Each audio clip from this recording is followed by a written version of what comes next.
Why is Volvo CE so keen to be at the centre of industry efforts to promote low-carbon infrastructure and construction? It's not a question to be in the center. When we discussed in our company the challenges for our planet, for our environment, for our industry, it became obvious that the environmental challenge is one of the biggest. And we came to the conclusion that sustainability for environmental sake and for economical sake is not a contradiction. So we believe it is to drive business, to make our customers more successful, and we will support them. It's not us to be in the center. It's us working with customers and their customers together to increase the potential of the value chain. Nothing more, nothing less. What motivated Volvo CE to get behind the CCC project? I think something like the CCC has not really existed in our industry, and 4 or 5 years ago we had an internal discussion how we can bring different partners of infrastructure industry together.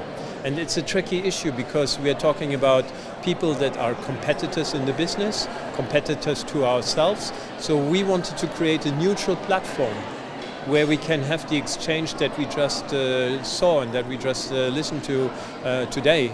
And we have now several sessions on CCC summits all over the world, and it's working fine because people are driven by the same objective.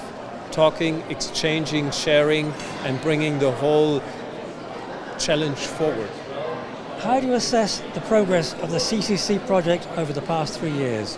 I think I was here 3 years ago when we had the kickoff, the first summit, and if I compare only these two events, and there were many others in between, in terms of participation, that's easy to count, we have increased tremendously, but quantity is not the only thing, quality is the thing. And if I listen to the exchange that we hear, especially from people outside of our normal customer environment, when I talk with NGOs, when I see the reaction from politicians and academics, the whole level of discussion has lifted up. And I think that makes the big change. Then in addition to that, we are supporting research projects, and there we have made a tremendous progress as well. So it's quantity, certainly, but it's the quality of debate. And I think I'm convinced when I listen to certain great infrastructure projects that the necessity to be carbon neutral has settled in. It's a given now. And that was probably not the case 3-5 years ago. What technologies do Volvo CE have which will help cut emissions in infrastructure? I think the game changes for us from an equipment manufacturing perspective as well as from an on-highway truck perspective. I think from a Volvo group we have the same view on that. There are 3 disruptive technologies where we have to be innovative, and we are. That is electrification for obvious reasons. That is connectivity, and it is automation. Because we have a shortage of skilled operators in our industry. Automation might be an answer to that. We have to respond to more and more stringent legislation if it comes to emission, and electrification is a good solution for that. And we need smart machines, and smart machines you can only obtain when you have them connected. What actions can be taken by the construction industry worldwide to cut emissions in infrastructure? I think we heard it today from many participants in this seminar. It is elimination of the waste that we have in our industry.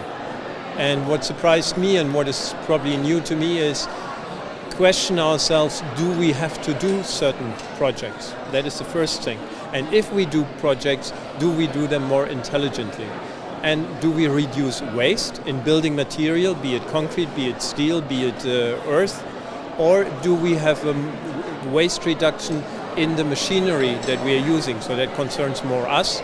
And there as well we have huge potential as we can see in pilot projects together with our customers.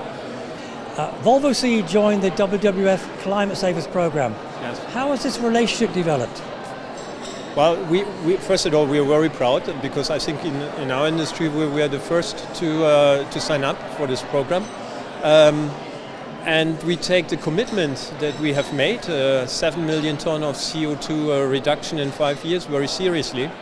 And we do it on all three aspects. We do it on the product side. We try to reduce it for our machines. We try to do it internally with our production sites, our factories. And we try to educate as well our customers and their drivers, how they can contribute.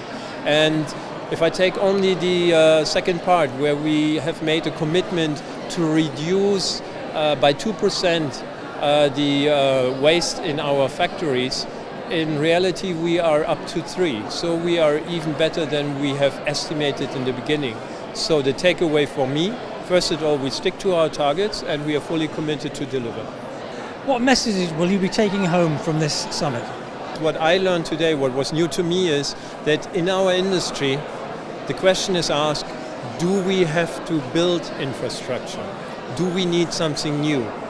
And I wasn't aware that these thoughts are existing. And that is very encouraging, because we have to be very careful with our resources, how we use them. And the first question would be, do I need a new road? Can I refurbish it? Can I still use it? And do I have alternatives? That is a major takeaway. The second takeaway is, and I think it was questioned already earlier, the way how people interact in these summits is very interesting for us to see. And it is far beyond our expectations. So my takeaway from this summit, it's a great success.